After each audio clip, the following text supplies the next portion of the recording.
Good afternoon, everybody. What is going on? I am jeffgrantMEDIA. In today's real user review, we are going to be taking a look at the Iron and Resin Enduro jeans. Now, Iron and Resin did send me these as a sample for review, but all the opinions in this video are mine and mine alone. I did not share this content with Iron and Resin prior to publication. They will see this when you do. In addition to that, if you are considering buying these jeans or anything else from Iron and Resin, please consider using that link in the description box down below. It doesn't cost you anything extra, but I do get a small percentage of that sale kicked back to me, and all that money goes back to the channel to help me produce more content so consumers can make informed purchasing decisions. All right, so this is not my first offering from Iron and Resin, but this is my first pair of pants from Iron and Resin. Now, if you're unfamiliar with whom Iron and Resin is, you can check this link right here in my Scout review. I go a little bit deeper into their background and who they are, but the Cliff's Notes version is they are a clothing and lifestyle brand based out of Southern California with their flagship store in Ventura, California. Now, this is, again, my first pair of pants, but I've had three different Scouts, the V1 version and two different V2s, one that was a little too small on me, one that now fits me properly. I have the Klamath shirt.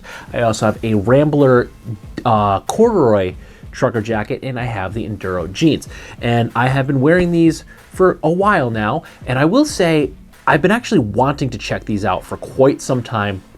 Some of their marketing materials for these caught my eye when I first saw them. They're pretty awesome. They have two bikes in the desert trying to tear a pair of jeans apart. It is tied between the two bikes, driving in opposite directions. They also had someone dragged behind a bike with the jeans trying to tear a hole in them. Now, while I have not gone that far into testing, if anyone has a bike in the desert and wants to send me a round trip air ticket, I will be more than happy to be your test dummy and show up with a helmet, and we could test these jeans out. I'll bring the jeans, I'll bring the leather jacket for myself and a helmet for myself. You supply me the ticket and we will test the hell out of these things and see if we can drag me through the desert without ripping them. But short of that, how I have been wearing these are every day, how I've been normally wearing my jeans. I do whatever it is that I need to do. I go to work, I do errands, I putz around in the basement, I'll tinker around with the project here or there. So I have done quite a bit in these, but I will say I have probably done one test in these that I don't think anyone has done. And just about any pair of jeans or jacket, and that is the projectile vomit test. That's right, Miss Hazel Fantastic got ill. We ended up in the ER one night. She is much better now. Thank you for asking. But yes, while we were there, Daddy was sitting there, and she set up like a rocket ship, and like a horror movie, projectile vomited right onto me. I had these jeans on and my Brave Star denim jacket, and we were covered in puke. And I will say, while I did not dry by the time we got out of the ER, they did not stain, and they washed away well. Now, the one point of note that I want to make right now is because I just mentioned washing these. I did wash them one time and one time only, and I've worn these a lot. I am due for another wash, but these will bleed a lot. So wash these with either like materials or alone, because I did accidentally turn Miss Hazel Fantastic Squishmallow lavender. It was pink. I mixed it with the indigo and now it is lavender. While she did forgive me, I still feel bad every time I see it. So these will most certainly fade. And another thing I did was I had my Red Line Rally jacket on. I washed that with these, and I accidentally darkened back up the jacket. So I accidentally took away some of my fades from my Red Line Rally jacket by washing them with the Enduro. So the Enduros will bleed.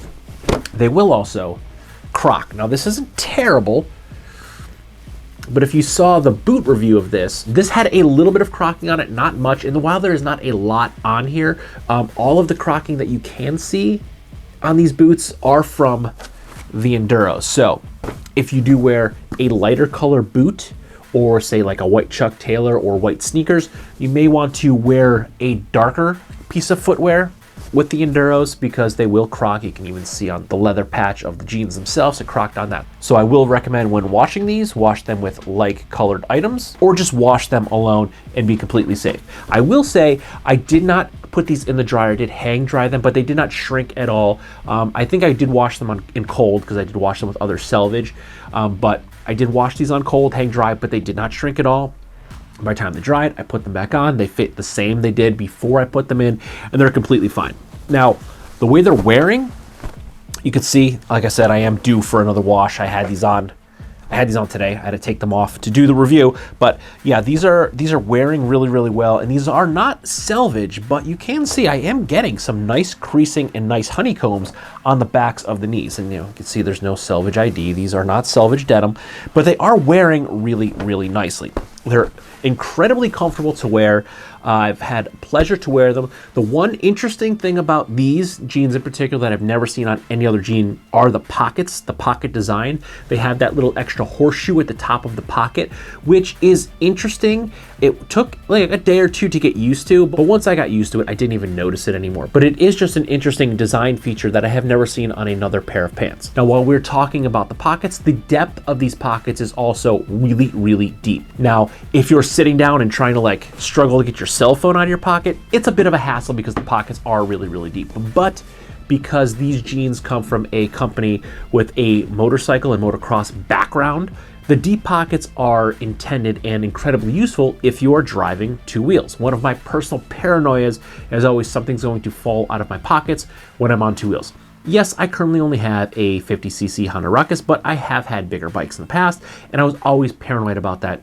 So I always made sure that I had a backpack on or a leather jacket with zipper interior pockets so I could put my wallet and phone and keys inside my pockets to zip them, because I was always paranoid something was going to fall out. Even of the front pockets of jeans, I always felt like something was going to fall out. Plus, I also had sport bikes, so leaning with something in my pockets was an issue, but with the deeper pockets, I could push that something down a little bit deeper into the pocket so I wouldn't be leaning on it, say like keys, something like that, and I also wouldn't be paranoid that it's going to fall out because they have nice deep pockets. So not only are they an interesting design feature of the outside flap of the pocket, but they are also a really deep pocket that is very convenient and useful if you are riding on two wheels. Now, the comfort of these jeans, again, as I said, they've been great. They're actually quite soft. After I washed them, they did soften up quite a bit. Now, again, while I have not dragged myself through the desert or latched these between two vehicles and tried to rip them apart, they have been incredibly durable and incredibly useful for me.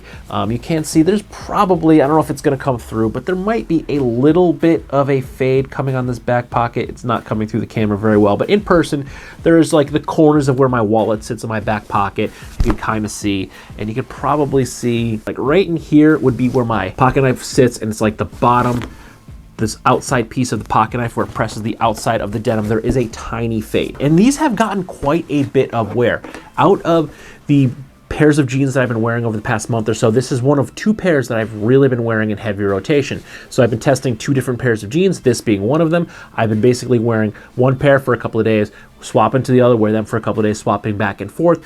And yeah, I haven't had any issues at all. They've been wearing really well. They're really comfortable.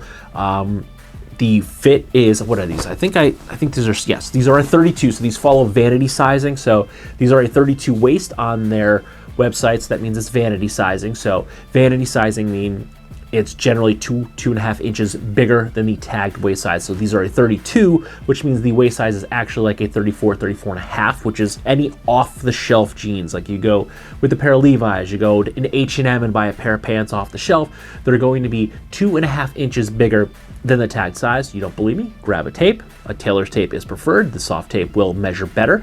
Lay your favorite pairs of jeans flat, measure across the waist, times that by 2. That will be the actual waist size of your jeans. Yes, it may vary slightly because they will stretch as you wear them, but it will be roughly 2 to 2.5 inches wider than you think because of the tag size. So these are vanity size. So if you buy Levi's, these will fit the same in the waist as any off-the-shelf pair of jeans that you can go to the mall or order online from a big box store. But the durability, again, has been great for me. I've been tinkering around in the basement, just messing around, doing some small projects, fixing things here or there, and they've been completely fine for that. Wearing these to work every single day. I haven't done a lot of lifestyle shoots. It's been quite cold, so we haven't done anything really outside, but I've been doing some studio work. So I've been kind of kneeling and crawling around on the ground, shooting some corporate type footage and stuff like that. So they've been completely fine and comfortable for that. I haven't felt like I was a little restricted, when I'm bending or crawling around on the ground, these awkward positions. I didn't feel like I was cutting off circulation in any important parts of my body with them. They're incredibly comfortable to wear while I was bending and crouching and twisting in these awkward positions. So they have been incredibly comfortable to wear, and I haven't had any issues with QC. There hasn't been a seam, a stitch, or a button that has popped out of place. So the only thing that I could mention really about the fit, feel, or finish is that these will crock. So don't wear lighter items with these, such as lighter boots or sneakers, such as like a white or a light colored sneaker. You will definitely get some crocking from the denim onto the clothing, and wash them with light colors or alone, because they will bleed in the washer. But other than that, these have actually been incredibly great to wear. But do I think these are worth $160 USD? And yes, I do. These are an American-made jean, so these are domestically made. They have been made with that adventure mindset. So these are made to be a durable good to wear riding dirt bikes in the desert of Southern California. That's where they were invented. That's where they're intended to be used. So me wearing them in the photo studio, shooting corporate footage and training videos and corporate public facing type videos like that, completely fine for me. Tinkering around in my little basement workshop, completely fine for me. In the summer, when I can wear these on my 50cc Honda Ruckus, they're going to be completely fine there. Now, they're not armored or anything like that, so if I do go down on the scooter, or if you go down on a big bike, they're not armored. They're not going to offer you a lot of protection if you're skidding across the pavement. But yeah, short of an armored or leathers, nothing's really going to protect you that well while you're skidding around. So your best bet is to be careful, watch out, look out for those cages, and try not to fall down while you're on two wheels. But for any kind of daily activity that I could possibly get up into, these are going to be completely fine. These are going to hold up. These are going to be durable. These are a pair of jeans that I can have for a long time. Having only worn them for about a month, they have been in heavy rotation, and I can tell, having worn many jeans at this point in time, that these are going to be something that I can have and continue to wear for several years. Do I think I'm going to have these for a decade? Well, at this point, I've got enough denim that, yeah, these are certainly going to probably be around for at least 10 years in my personal arsenal, because I have so many pairs of jeans right now that it's going to be very hard to wear anything out. But the quality of these are something that I think I could daily wear for probably 2 to 3 years, and these are still going to have life in them. Will they show signs of wear? Absolutely. But to me anyway, and I'm sure to a lot of you out there, those are the signs of wear that you want to see. You want to see these worn and beat up. You want to eventually see some holes in the knees and some really random hole spots where you either patch them or just leave the holes there. But because that shows that you're living in your jeans, you're wearing them, you're using them, you're living your life, and you're not just sitting down in a chair in a photo studio talking about clothes. You're actually wearing those clothes in the real world, which I do. I sit down here for a little while talking to you about them, but I'm actually wearing and using these things in the real world. There's a window right there. Beyond that window is the outside world, and I do actually live in that, not just in the computer screen. But I digress. I have been completely happy with the Iron and Resin Enduro jeans. Again, these are something that I've been looking at for a long time, since I saw them trying to rip a pair apart between two motorcycles in the desert and then drag a dude across the desert wearing these jeans. That was one of the few things that kind of really drew me into Iron and Resin, actually, was some of the marketing materials for these Enduro jeans. So I'm glad I finally got a chance to check them out. So $160 is a very fair price to pay for an American-made product that is very durable goods that you can daily wear for several years without these wearing out. So with that, if you like this video or any of my other videos, don't forget to like, comment, share, and subscribe. Smash that big red button and ring that bell right next to it so you get notifications the next time I post a brand new video. Good night.